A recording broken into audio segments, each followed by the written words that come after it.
নমস্কার নমস্কার নমস্কার নমস্কার নমস্কার নমস্কার নমস্কার আপনাদের সবাইকে সবাইকে সবাইকে নমস্কার জানাচ্ছে আপনাদের সৌমিত্র বসু। সবাইকে অজস্র শুভ কামনা জানাচ্ছে, সবাইকে স্বাগত জানাচ্ছে আজকের এই শরণাগত অনুষ্ঠানে এবং সবাইকে শুভ সকাল জানাচ্ছে। সকলের শুভ হোক, সকলের ভালো হোক, সকলের কল্যাণ হোক, মঙ্গল হোক, ভালো হোক, সকলের ভালো হোক, সকলের ভালো হোক। বেনি মাধবশীলের পঞ্জিকা অনুযায়ী যা আজকের দিনটার কথা বলি, আজকে 23শে আষাঢ় 1432, ইংরেজির 8ই জুলাই 2025। আজ মঙ্গলবার, ত্রয়োদশী। সূর্যোদয়ের সময় ভোর 5টা বেজে 2 মিনিট, সূর্যাস্তের সময় সন্ধে 6টা বেজে 23 মিনিট। নক্ষত্র জ্যেষ্ঠা। আজকে জন্মে বৃশ্চিক রাশি, বিপ্রবর্ণ, রাক্ষসগণ। রাত্রি 3টে বেজে 40 মিনিট গতে ধনু রাশি, ক্ষত্রিয় বর্ণ। আমাদের হোয়াটসঅ্যাপে চিঠি পাঠাবার নাম্বার 9831922927। চিঠির গোড়ায় অতি অবশ্যই SG লিখতে হবে। এই হলো আজকের দিনের কথা। এরপর আজকের অনুষ্ঠান সম্পর্কে বলবো, সেও তো আজকের দিনের কথাই হলো। আজকের অনুষ্ঠানে প্রথমে তো পুরাণ চিরন্তন। পুরাণ চিরন্তনে আমরা পাষণ্ড নিয়ে কথা বলছিলাম, যে প্রাচীনকালে পাষণ্ড কাকে বলা হতো। তা আলোচনা ইত্যাদি ইত্যাদির পর যেটা দাঁড়িয়েছে খুব সোজা কথা, সেটা হচ্ছে যারা বেদ বিরোধী তারা হচ্ছে পাষণ্ড, তাই তো? এবার এইখানে একটা কথা আপনাদের বলবো, যে বৈদিক যে ধর্ম, সেই ধর্ম কিন্তু আমরা বহু দূরে ফেলে এসেছি। মানে হিন্দু ধর্ম নিশ্চয়ই তার ভিত্তিটা বেদ থেকে, কিন্তু হিন্দু ধর্ম তারপরে অনেকটা পর্যন্ত পরিবর্তিত হয়ে গেছে। বৈদিক ধর্ম এখন আর ওই রকম করে আমরা মেনে চলি না, তার সঙ্গে অন্য নানান কিছু মিশে গেছে সময়ের সঙ্গে সঙ্গে। ফলে সেই অর্থে আমরা সকলেই পাষণ্ড, এইরকমটা বলা যেতেই পারে।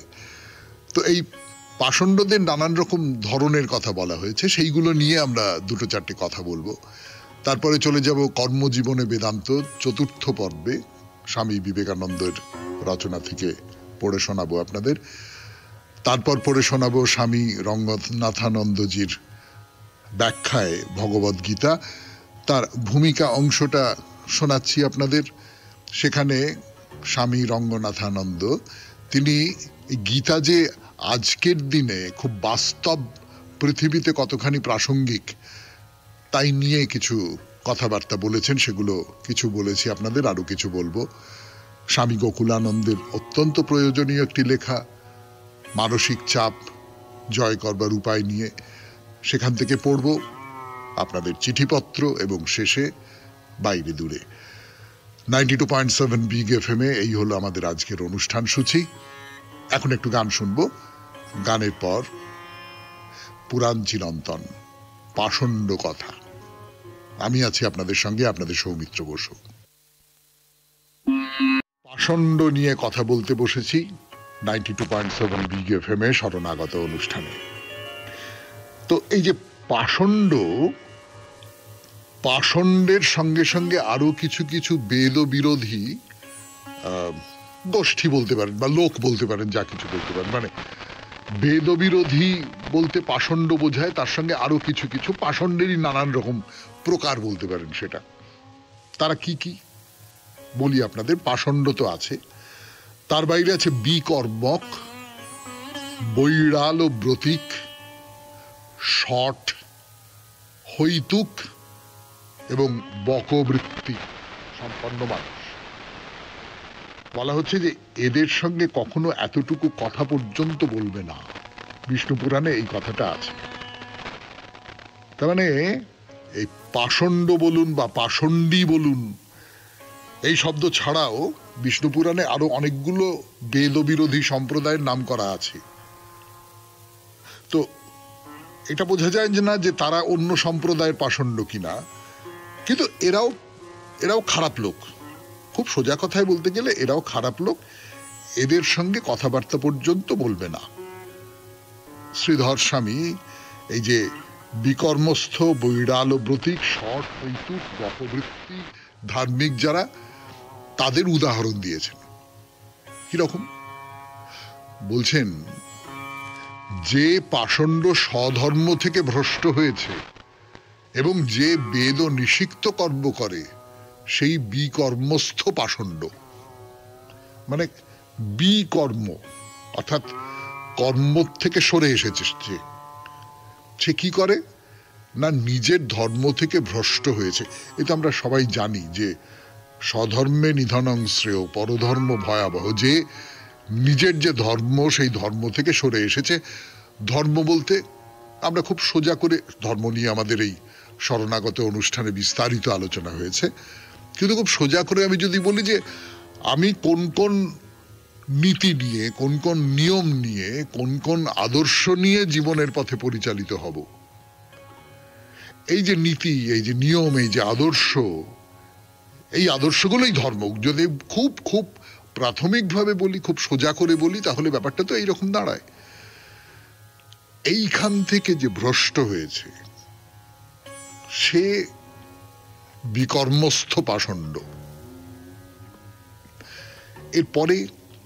এরপরে বলছেন বৈরাল ও ব্রতিক পাষণ্ড। বৈরাল ও ব্রতিক যারা প্রচ্ছন্নভাবে বা লুকিয়ে পাপ করে অথচ দেবতার রথের ধ্বজার মতো নিজেকে ধার্মিক বলে প্রমাণ করবার চেষ্টা করে, সে হলো বৈরালব্রত পাষণ্ড। বেড়াল তপস্বী কথাটা আছে না, যে আসলে মাছের খুব লোভ কিন্তু তপস্বীর মতন বসে আছে, যেন কি ভাবছে, ধ্যান করছে। আমরা বলি তো ও তো হচ্ছে বেড়াল তপস্বী।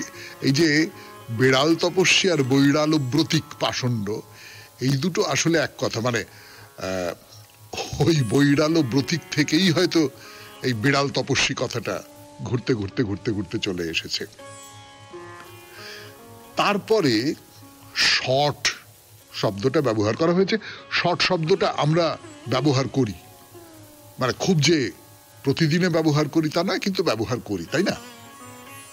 শট বলতে কি বোঝায় বলবার জন্য ফিরে আসছে আপনাদের সৌমিত্র বসু 92.7 বিগ এফএম এ শরণাগত অনুষ্ঠানে। যে কথাটা উঠেছিল যে শট, পাষণ্ডের আর একটা ধরন হচ্ছে যে শট।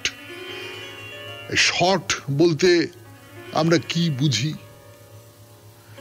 দু নম্বরই বললে যেটা বোঝায় আর কি, আজকালকার ভাষায় যাকে দু নম্বরই বলে সেইটাই হচ্ছে শট, তাই তো? অর্থাৎ যে ঠকায়, সোজা কথায় যে ঠক, জোচ্চোর। তো এই শ্রীধর স্বামী শট বলতে কি বোঝাচ্ছেন?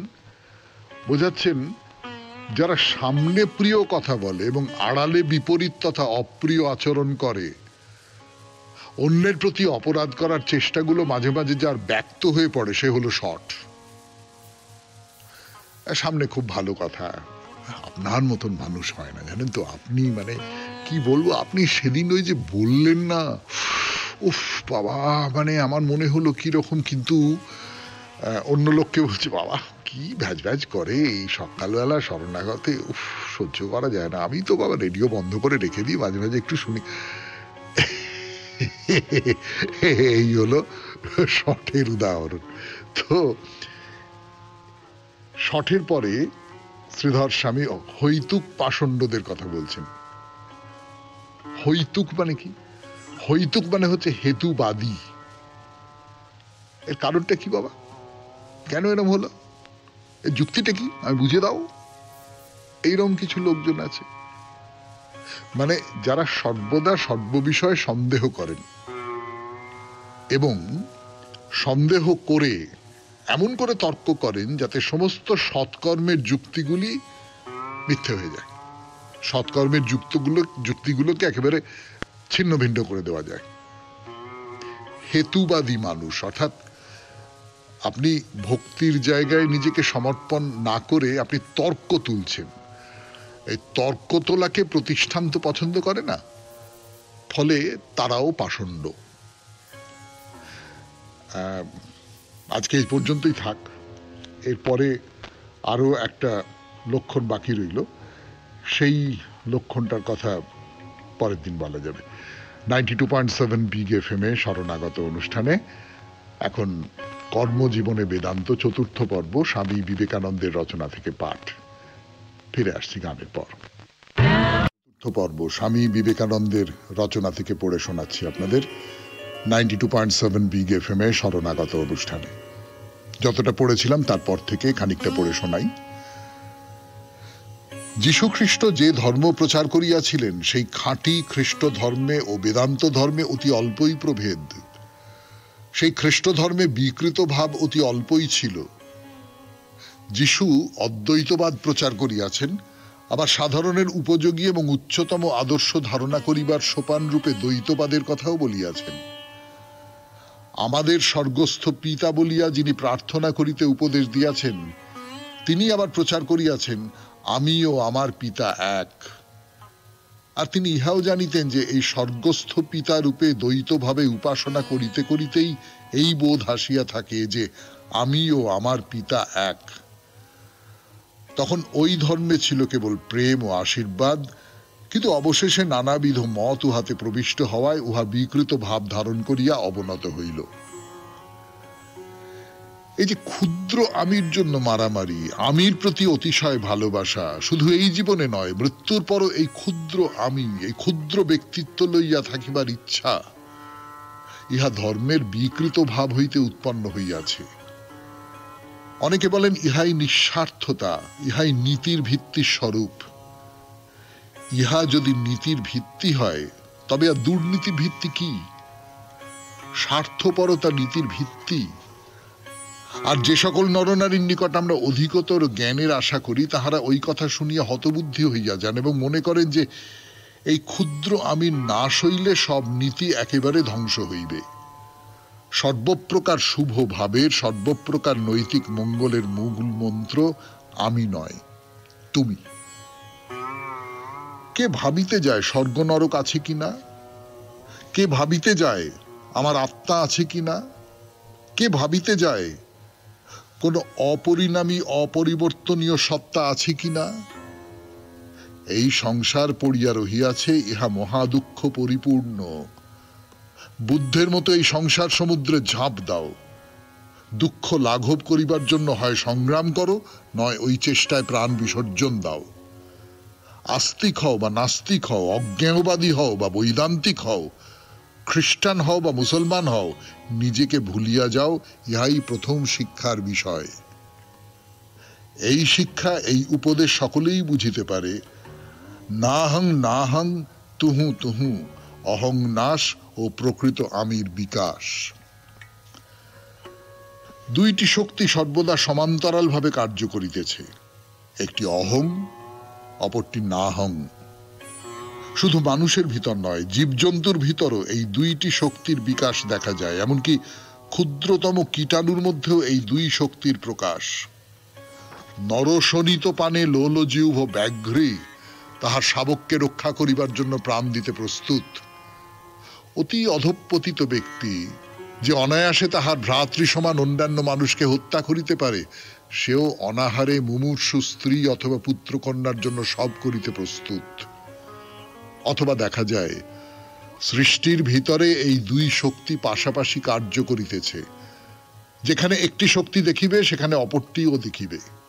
একটি স্বার্থপরতা, অপরটি নিঃস্বার্থতা। একটি গ্রহণ, অপরটি ত্যাগ।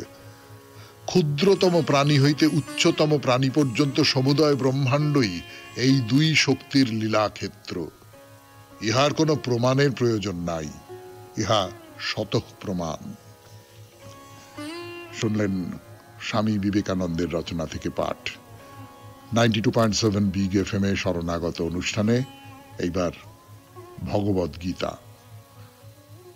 ফিরে আসছি গানের পর। না, স্বামী রঙ্গনাথানন্দজির যে ভূমিকা, ভগবদ গীতার ব্যাখ্যা, তার যে সুবিশাল গ্রন্থ, সেই গ্রন্থের যে ভূমিকা, তার সবটা আমি পড়ে শোনাবো না। কিন্তু যে অংশগুলো আমার মনে হচ্ছে যে খুব গুরুত্বপূর্ণ, মানে আমাদের মতন মানুষের পক্ষে, গীতাকে যারা বুঝতে চান, নিজের ব্যক্তিগত জীবনের সঙ্গে মিলিয়ে দিতে চান, তাদের পক্ষে গুরুত্বপূর্ণ যে অংশগুলি, সেই অংশগুলি একটু পড়ে শোনাবো। যেমন জেনারেল জয়ন্ত চৌধুরীর সঙ্গে স্বামী রঙ্গনাথানন্দজির যে কথাবার্তা এবং বই পাঠিয়ে দেওয়া ইত্যাদি, সেই কাহিনীটা আপনাদের বলেছি এর আগের দিন, এরপরে পড়ে শোনাই। এই অভিজ্ঞতা থেকে আমি বুঝেছিলাম যেভাবে আমরা নিছক ধর্মীয় অনুষ্ঠানের মতো করে রোজ সকালে বিভিন্ন স্তোত্র আবৃত্তি করি, সেভাবেই ভারতের লক্ষ লক্ষ মানুষ গীতাকে দেখে ও বুঝে থাকে।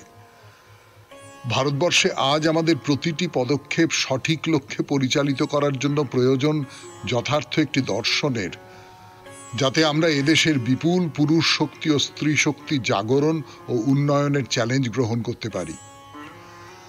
গীতায় আমরা সেই দর্শন ও সেই আধ্যাত্মিকতারই সন্ধান পাই। গীতার বাণী কয়েক হাজার বছর আগে কুরুক্ষেত্রের ভয়ঙ্কর যুদ্ধক্ষেত্রেই প্রদত্ত হয়েছিল। কেবল গীতাতেই আছে এইরকম এক দর্শন। অন্য সব শিক্ষাই প্রদত্ত হয়েছিল মন্দিরে, গুহায় বা অরণ্যে। এখানে ছাত্র ও শিক্ষক, অর্জুন ও শ্রীকৃষ্ণ দুজনেই ছিলেন চোখে পড়ার মতো ব্যক্তিত্ব, দুজনেই যোদ্ধা। আর যিনি শিক্ষক শ্রীকৃষ্ণ, তিনি ছিলেন এমন একজন মানুষ যার অন্তর সহানুভূতিতে পরিপূর্ণ, যার সম্পদ তার বিশ্বজনীন দৃষ্টিভঙ্গি। গীতা তাই বীর ছাত্রের প্রতি এক বীর আচার্যের মুখনিসৃত বীর ও বাণী। গীতার বাণী সর্বজনীন, তাই সেটি পৃথিবীর যে কোনো জায়গায় যে কোনো মানুষের সম্বন্ধে প্রযোজ্য, যাতে সেই মানুষ তার অন্তর্নিহিত পূর্ণাঙ্গ মানবীয় সম্ভাবনা উপলব্ধি করতে পারে। হাজার হাজার বছর আগে উপনিষদ বা বেদান্ত সমূহ প্রতিপাদন করেছে মানবীয় সম্ভাবনার বিজ্ঞান, আর গীতা প্রতিপাদন করেছে সেই বিজ্ঞানের বাস্তব প্রয়োগ পদ্ধতি। তাই স্বামী বিবেকানন্দ গীতাকে ফলিত বা প্রায়োগিক বেদান্তের সর্বশ্রেষ্ঠ গ্রন্থ বলে মনে করতেন। এরপরে যে অংশটি পড়ব তার নাম গীতা ধ্যান শ্লোক। পড়ি। গীতা খুব সহজ এবং এর অনেক ভাব মহাভারতের বাকি অংশেও দেখতে পাওয়া যায়। দৃষ্টান্ত স্বরূপ শান্তি পর্বের সঙ্গে গীতার অনেক ভাবগত মিল আছে।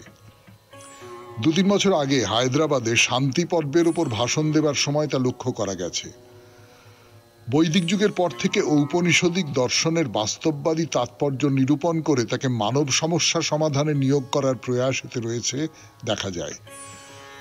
এই উদ্দেশ্যেই এলেন মহান আচার্য শ্রীকৃষ্ণ, যিনি নিজে অত্যন্ত বাস্তববাদী ছিলেন। তিনি যাপন করলেন প্রবল কর্মময় একটি জীবন। সেই সঙ্গে তার ছিল এমন এক হৃদয় মন যা সর্বার্থে বিশ্বজনীন।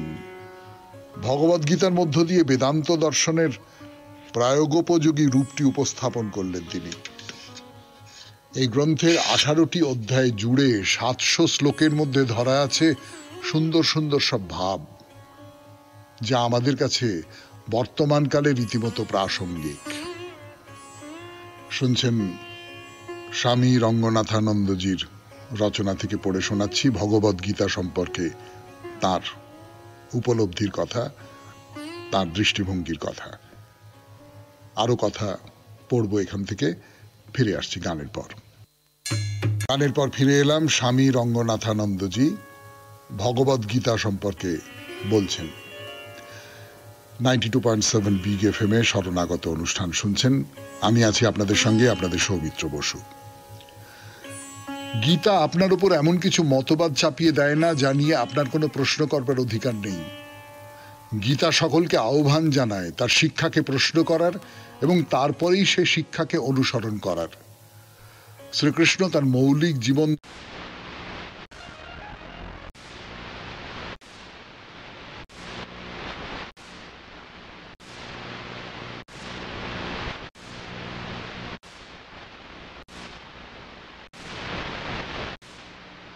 দেশেও আমরা জানি না কে এগুলি রচনা করেছিলেন।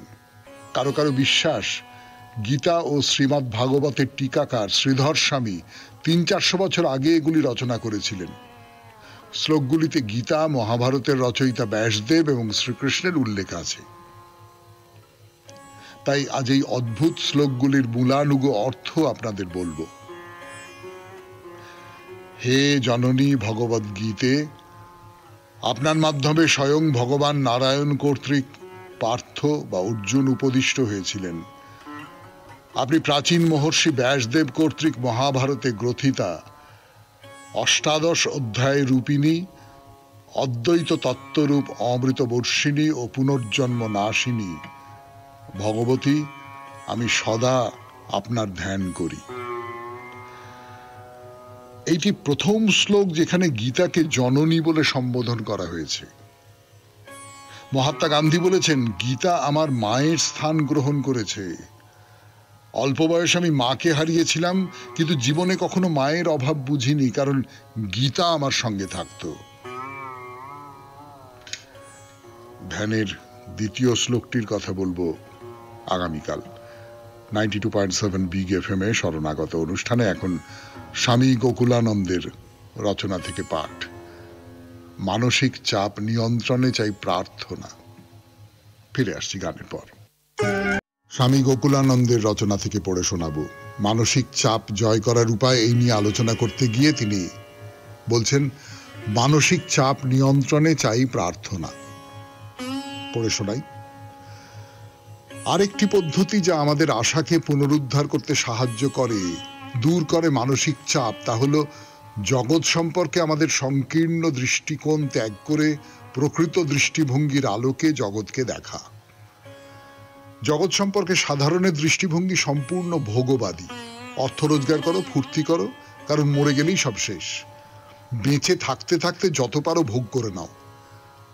যারা মানসিক চাপ আর হতাশায় ভোগেন তারা নিশ্চিতভাবেই ভোগবাদী জীবনে বুঁদ হয়ে আছেন। তাদের যন্ত্রণার কারণ বা ফল কিছুই তারা জানেন না।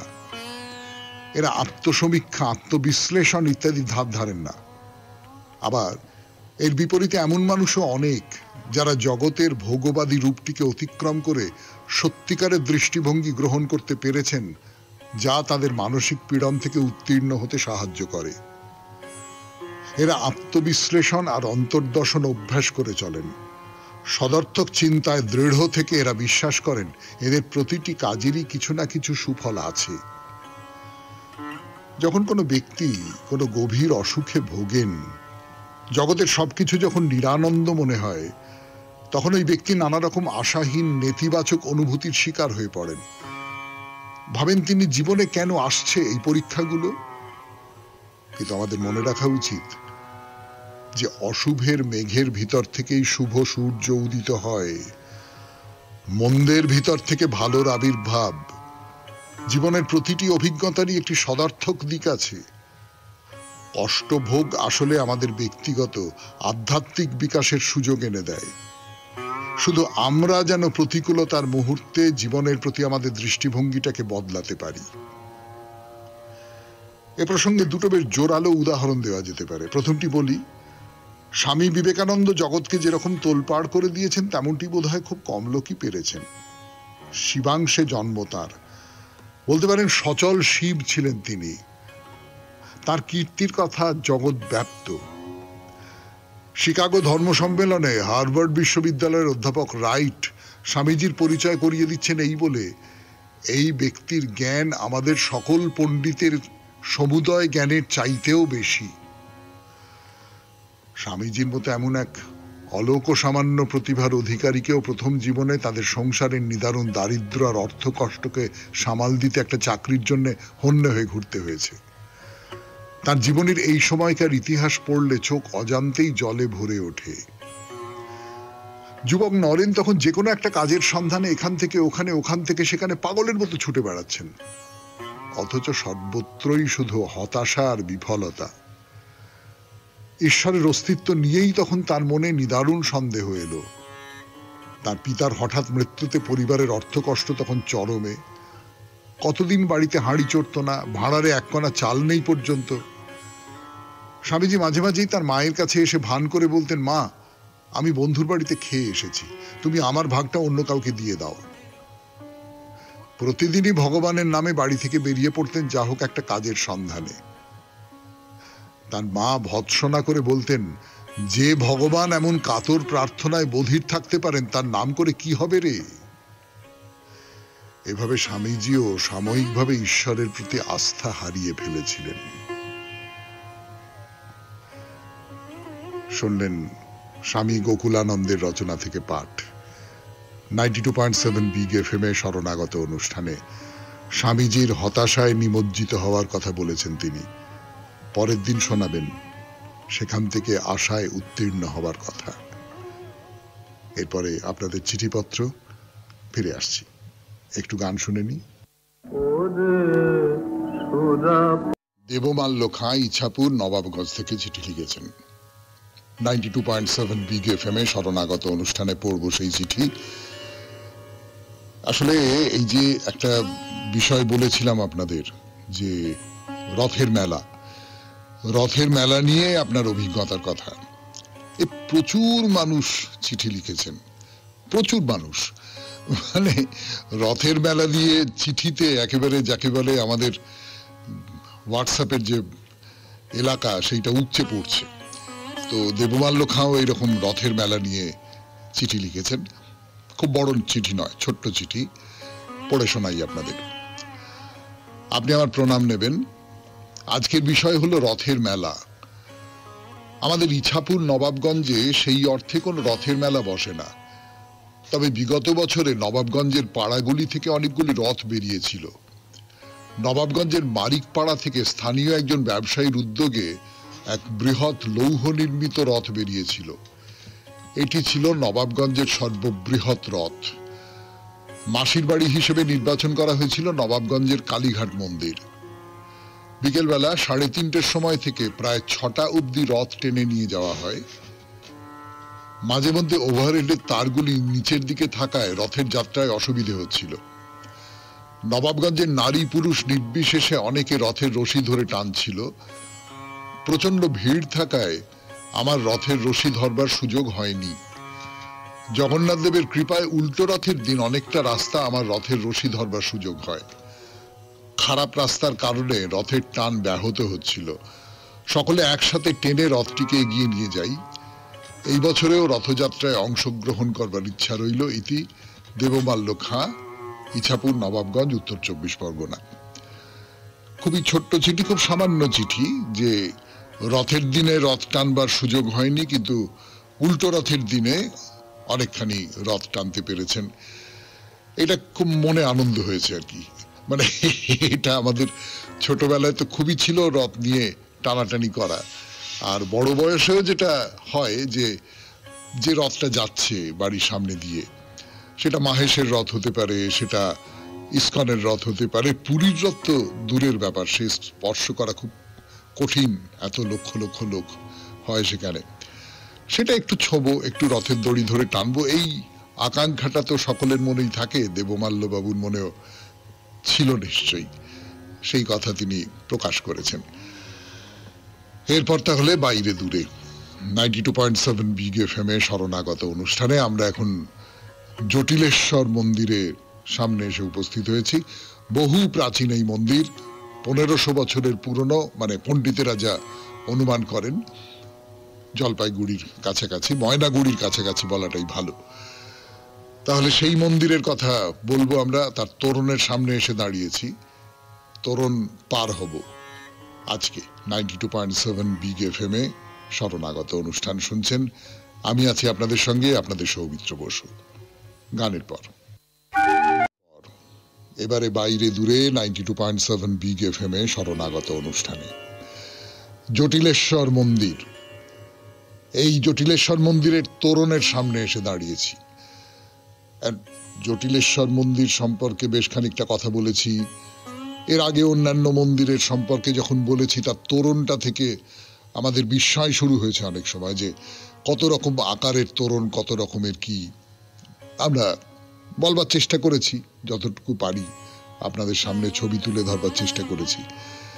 তো এই যে তোরণটার সামনে এসে দাঁড়িয়েছে, মন্দিরের গেট যাকে বলে, এইটার সম্পর্কে তেমন করে কোনো কিছু বলবার নেই। মানে এমনি বাইরে থেকে যেটা মনে হয় যে একটা এমনি গেটের মতন। তার উপরে যেটা আছে সেটা হচ্ছে যে ধরুন দুটো দুটো দুটো থাম, সেইটাকে যোগ করে দেওয়া হয়েছে একটা কিছু দিয়ে, ব্যাস, আর কিছু না, এইটুকুই। এবং এর মধ্যে যাকে বলে কারুকার্য যা কিছু, অলঙ্করণ যা কিছু, সেই সমস্ত কিছু নেই। এমনি সাদা মাটা একটা লম্বা চলে গেছে গেটের ওপর দিয়ে। তা গেটটার একটা লোহার গেট লাগানো আছে সেই তোরণের নিচে, সেইটা খুলে ভেতরে ঢুকতে পারেন, অথবা মানে গাড়ি নিয়ে যদি যান তাহলে সেইটা খুলে আপনি ভেতরে ঢুকবেন। আর যদি এমনি যেতে চান তাহলে ওই যেরকম হয় না গেটের ভেতরে একটা ছোট দরজা রয়েছে, সেই দরজা দিয়ে ভেতরে ঢুকে পড়তে পারেন জটিলেশ্বর মন্দির ধাম দর্শন করবার জন্য। তো মন্দিরের তোরণ পার হয়ে তো ভেতরে ঢুকলেন, কিন্তু কোথায় মন্দির? মন্দির বেশ খানিকটা দূরে। এরকম বড় বড় মন্দিরের ক্ষেত্রে হয়, আমরা দেখেছি যে তোরণ পার হয়ে বেশ অনেকটা যেতে হয়। এই যে মাঝখানের যে জায়গাটা, সেই জায়গার মধ্যে আছে শুধু প্রকৃতি। প্রকৃতি মানে হচ্ছে চারপাশে সবুজ গাছপালা, সবুজে সবুজ হয়ে আছে আর কি, খুব চমৎকার লাগে। এই সবুজের মধ্যে, এই প্রকৃতির মধ্যে এই যে বিস্তার, এই বিস্তারের মধ্যে তো ঈশ্বর রয়েছেন। তো এই সবুজে সবুজ, তার ভেতর দিয়ে রাস্তা চলে গেছে, পাথরে বাঁধানো চমৎকার রাস্তা, সেই রাস্তা ধরে আপনি এগিয়ে যাচ্ছেন। বেশ খানিকটা যাওয়ার পর একটা ফলক দেখা গেল। সেই ফলকে কিছু কথা লেখা রয়েছে, কথাগুলো খানিকটা আবছা হয়ে গেছে, ধুলো ময়লা পড়েছে, চটা উঠে গেছে যাকে বলে, মানে ফলকটাও বেশ প্রাচীন। সেইখানে লেখা রয়েছে জটিলেশ্বর ধাম। তার নিচে একটি পদ্য লেখা রয়েছে, প্রথমে পুজিবে দেব কুক্কুটেশ্বর জটিলেশ্বরে, ইহাতে বিলিবে ফল দেবাদিদেব জল্পেশ্বরে। তার মানেটা কি দাঁড়ালো? সেই মানেটাও ব্যাখ্যা করে বলে দেওয়া আছে যে রাজা জল্পকে বলেছিলেন মহাদেব, আপনাদের নিশ্চয়ই মনে পড়বে সেই জল্পেশ মন্দিরের কথা, যেখান থেকে ঘুরে এলাম আমরা। এখানে স্কন্দ পুরাণের একটি শ্লোক লেখা রয়েছে যে এই মন্দিরটি প্রতিষ্ঠা করেন যিনি, সংস্কার করেছিলেন মহারাজ প্রাণনারায়ণ, সে দ্বাদশ শতাব্দীতে পাল যুগে।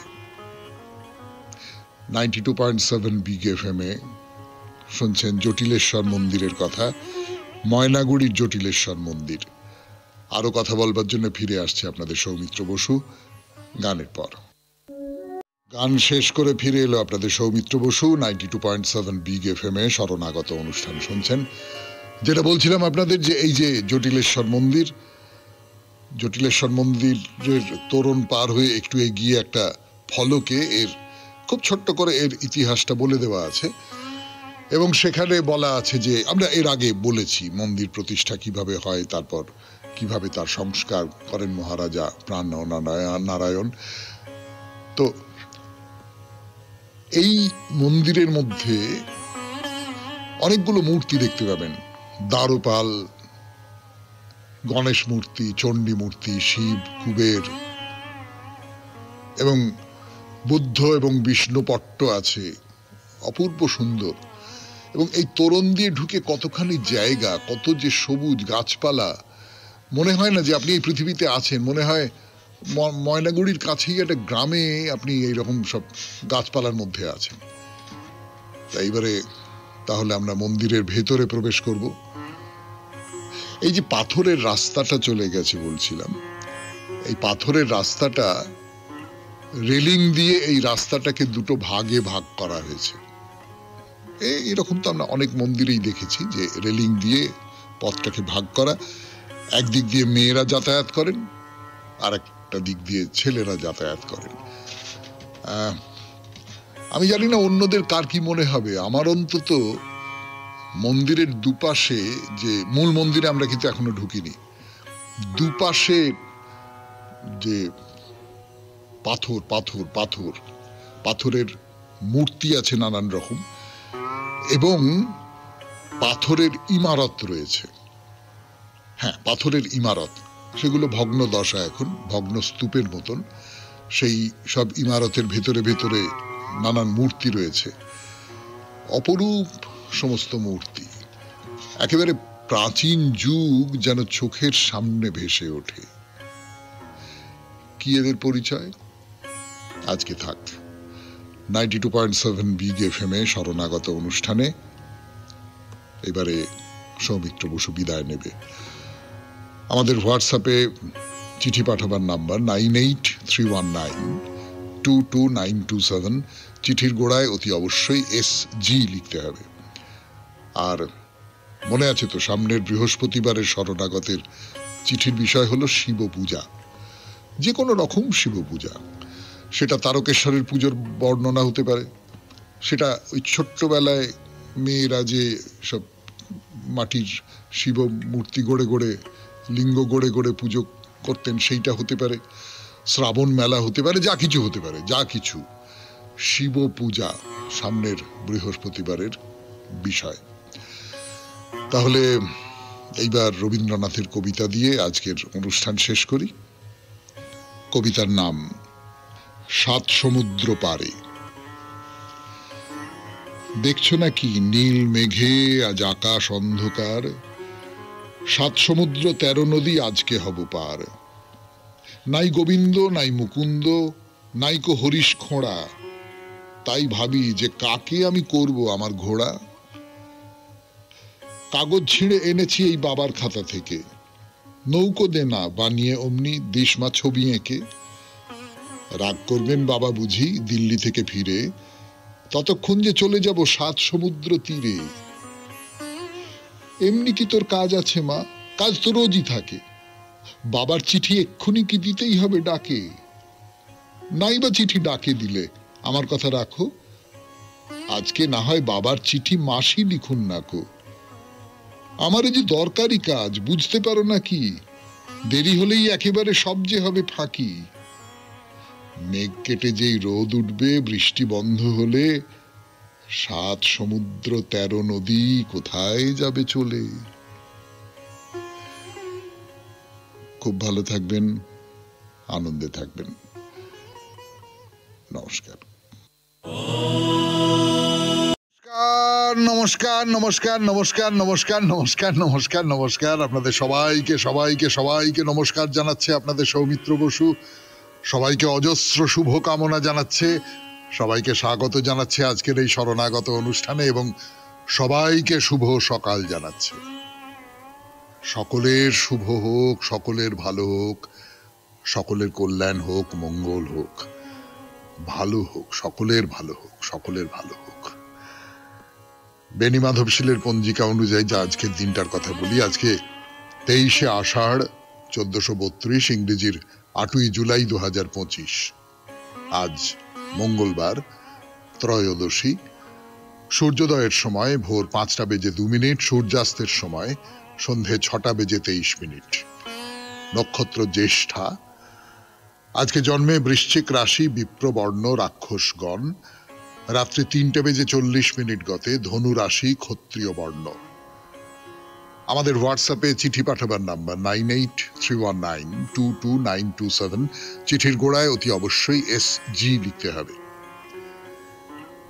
এই হলো আজকের দিনের কথা। এরপর আজকের অনুষ্ঠান সম্পর্কে বলবো, সেও তো আজকের দিনের কথাই হলো। আজকের অনুষ্ঠানে প্রথমে তো পুরাণ চিরন্তন। পুরাণ চিরন্তনে আমরা পাষণ্ড নিয়ে কথা বলছিলাম, যে প্রাচীনকালে পাষণ্ড কাকে বলা হতো। তা আলোচনা ইত্যাদি ইত্যাদির পর যেটা দাঁড়িয়েছে খুব সোজা কথা, সেটা হচ্ছে যারা বেদ বিরোধী তারা হচ্ছে পাষণ্ড, তাই তো? এবার এইখানে একটা কথা আপনাদের বলবো, যে বৈদিক যে ধর্ম, সেই ধর্ম কিন্তু আমরা বহু দূরে ফেলে এসেছি।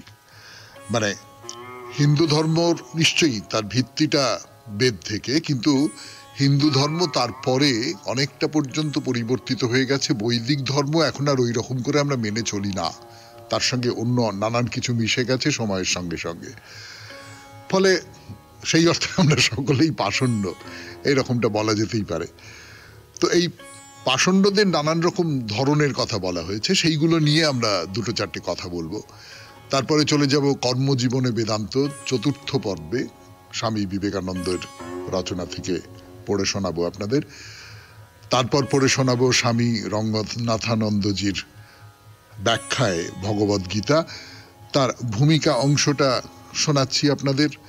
সেখানে স্বামী রঙ্গনাথানন্দ তিনি গীতা যে আজকের দিনে খুব বাস্তব পৃথিবীতে কতখানি প্রাসঙ্গিক তাই নিয়ে কিছু কথাবার্তা বলেছেন, সেগুলো কিছু বলেছি আপনাদের, আরো কিছু